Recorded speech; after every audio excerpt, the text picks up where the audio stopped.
for DJ Rocky's Secret Files.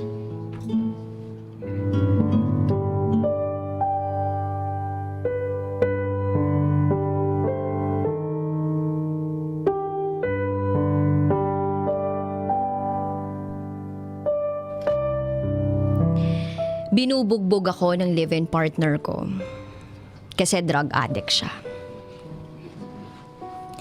Tawagin niyo na lang ako sa pangalang Sweet. 22 years old from Bukidnon. At ito ang aking secret file.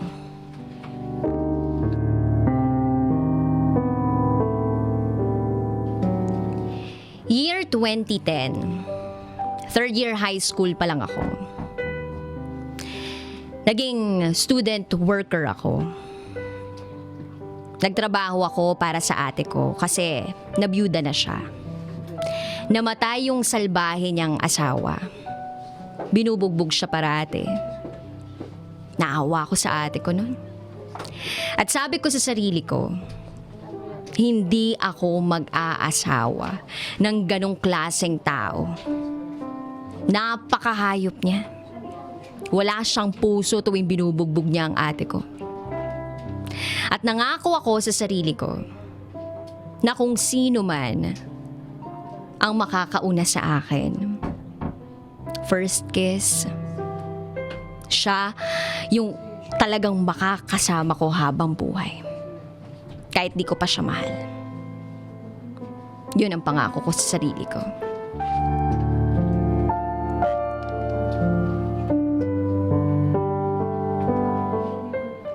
October noon, lumayas ang ate ko sa amin kasi nag-away sila ng mama ko. At dahil working student ako, sinama niya ako sa Cebu para ipagpatuloy ko ang pag-aaral ko. Pinangako niya sa akin na magtatapos ako kasi gusto ko talagang makapagtapos.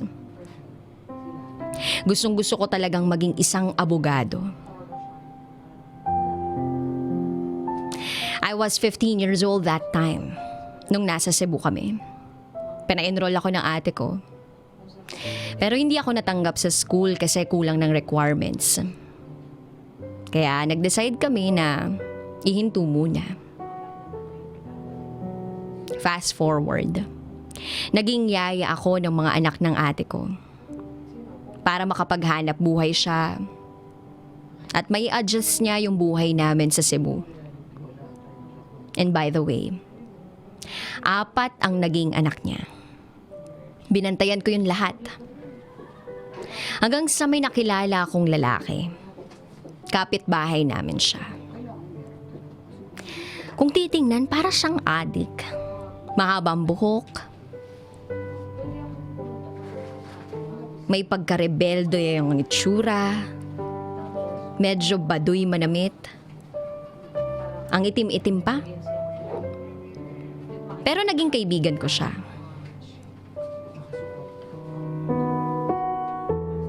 Type niya daw yung best friend ko na si Jean. Ginawa niya akong tulay. Hindi naman siya type ng best friend ko. Kasi nga, yung pananamit niya, yung itsura niya, pangit. Ayaw ko nga manghusga ng tao pero pangit talaga. Pero ayun, naging kaibigan ko siya kahit ganun yung itsura niya. At siya lagi ang hinihingian ng tulong ni ate pag malayo pa yung sahod niya. Kapag umihiram ng pera, bigas, ulam, at kung ano-ano pa. At dahil sa utang na loob ng ate ko, itinulak niya ako sa kanya. Etong lalaking to, itago na lang natin sa pangalang Chris. 23 years old siya that time. 8 years ang gap ng edad namin. Actually, napapasaya niya ako kasi komedyante siya. Pero kahit ni katiting, wala akong pagmamahal para sa kanya. Kahit anong udyok ng ate ko sa kanya, parang kaibigan lang talaga ang tingin ko sa kanya. Siguro dahil may boyfriend din ako that time. Si Vincent, 21 years old, nag-aaral din. At yung boyfriend ko na yun, gwapo, nire-respeto ako, at makajos. 1 year kaming magka-relationship noon ni Vincent. At hindi pa rin naman nawawala yung communication namin. Hanggang sa isang gabi, pinasama ako ng ate ko kay Chris. Kasi meron daw okasyon sa ante nito. Pinilit niya akong uminom. Hanggang sa may nangyari sa amin. Sobrang takot na takot ako. Nag-live-in kami. Pumayag ako. Kasi gusto kong panindigan yung pangako ko sa sarili ko. Kung sino yung makauna sa akin, siya yung taong papakasalan ko. Tinanggap ko ang naging kapalaran ko. Fast forward, buntis ako. 3 buwan. Galit na galit yung parents ko sa akin. Galit din sila sa ate ko. Nasira ang buhay at mga pangarap ko. At nang mabalitaan ng boyfriend ko na si Vincent, na umuwi na nga ako sa amin. Pinuntahan niya ako. Lumuhod sa harapan ko. At sabi niya sa akin, tatanggapin niya ang anak ko. Tatanggapin niya pa rin kung sino ako sa kabila ng mga nangyari sa akin. Papakasalan niya daw ako at aakuin ang responsibilidad. Pero hindi ako sumama sa kanya. Hindi ako pumayag sa gusto niyang mangyari. Iniwan ko ang boyfriend ko at bumalik ako kay Chris sa Cebu. Nagsama kami uli. Si Chris ay isang mangingisda. Sapat lang ang kinikita. Minsan wala pa. Fast forward, kabuwanan ko na. At dumating ang araw na hindi ko inaasahan. Nagsashabu ang live-in partner ko. Oo, adik siya. Galit na galit ako sa kanya. Kasi hindi ko pinangarap na magkaroon ng asawa na adik. Kaya inaway ko siya. Pero nagulat ako sa naging reaksyon niya. Sinuntok niya ako sa ulo. Naramdaman ko yung bigat sa ulo ko. Iyak lang ako ng iyak. Fast forward, 2 months after kong manganak. Binubugbog na naman niya ako. Paulit-ulit siyang nagsashabu at nagsusugal. Sinasaktan niya ako, pero kinakaya ko ang lahat para sa anak kong si Zai. Nagtrabaho ako at nag-aral uli. Year 2013. Nakagraduate ako ng high school. Pinagsabay ko ang pag-aaral ko at pagtatrabaho. Buti na lang maswerte ako sa naging amo ko. Kasi pinag-aral niya ako, tinulungan niya ako. Nakaya ko ang lahat. Napakabata ko pa. Pero naging matured na ako.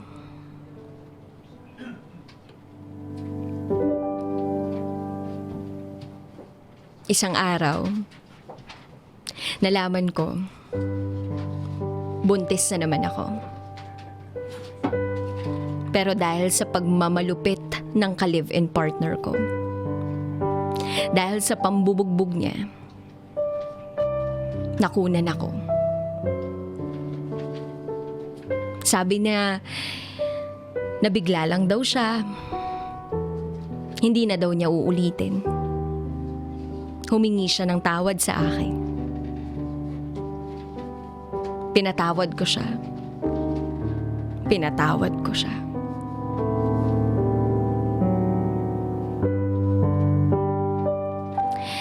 Isang gabi, umuwi na naman ako sa bahay namin.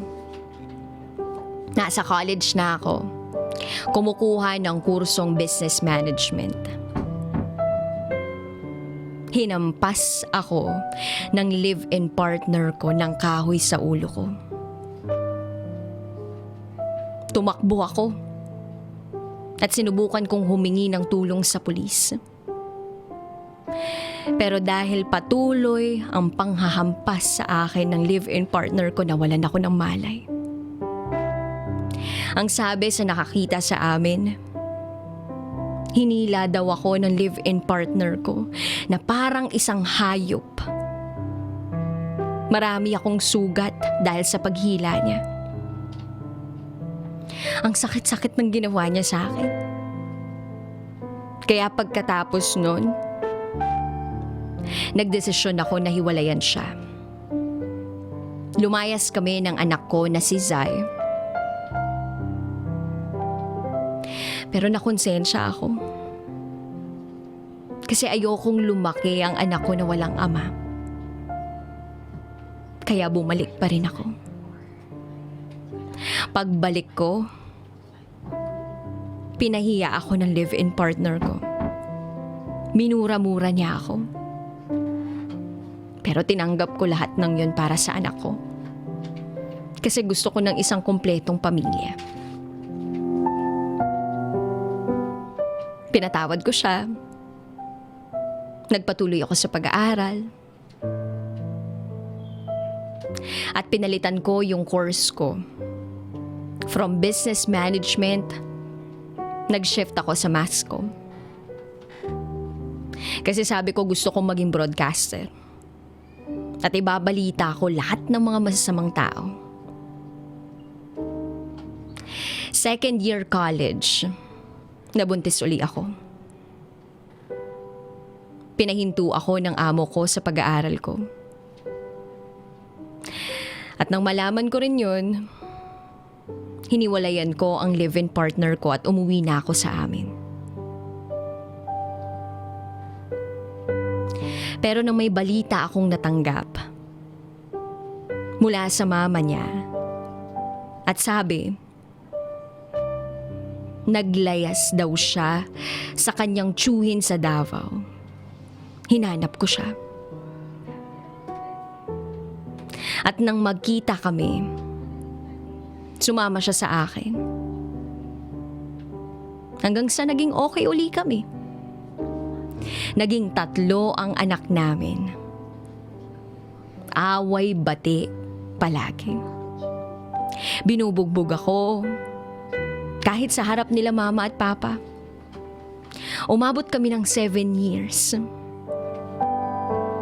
Lahat na nga yata rin ng trabaho pinasok ko.